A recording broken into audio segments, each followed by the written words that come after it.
Қайырлы күн қыздар, бүгін сіздерге түрік пахлавасын жасап көрсетемін. Жасалу жолы өте оңай.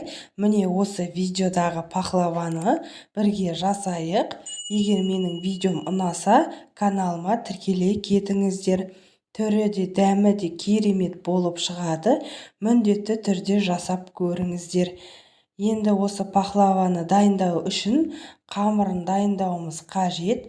Ол үшін алдын ала електен өткізілген ұнды ыдысымызға салып, бетінен бір дана жұмыртқа, бір шай қасық тұзды қосамыз.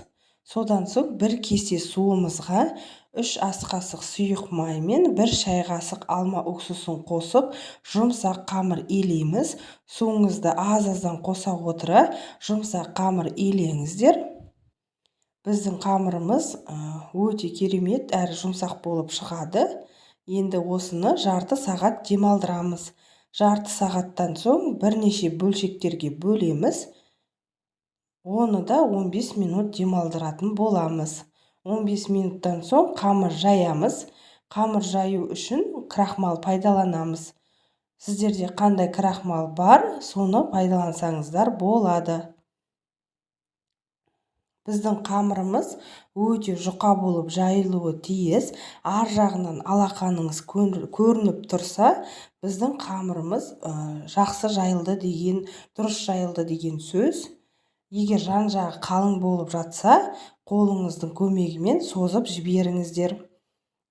Грек жаңғағын бір салафанға салып, оқтаудың көмегімен езіп дайындап қойғанмын, және де сары майды ертіп дайындап қойдым.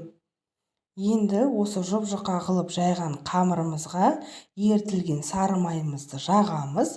Содан соң бетіне грек жаңғағын сеуіп орайтын боламыз. Жіңішке оқтау болсын, таяқ болсын, немесе олар жоқ болса, кәдімгі рулет сияқты қылып орасаңыздар болады. Осылай барлық пахлаваны дайындап шығасыздар. Содан соң табамызға орналастырамыз.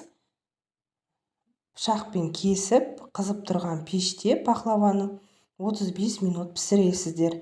Енді біз сироп дайындауымыз қажет. Сиропты 1 кесе шекер, 1 кесе су және 2 тілім лимоннан дайындайды.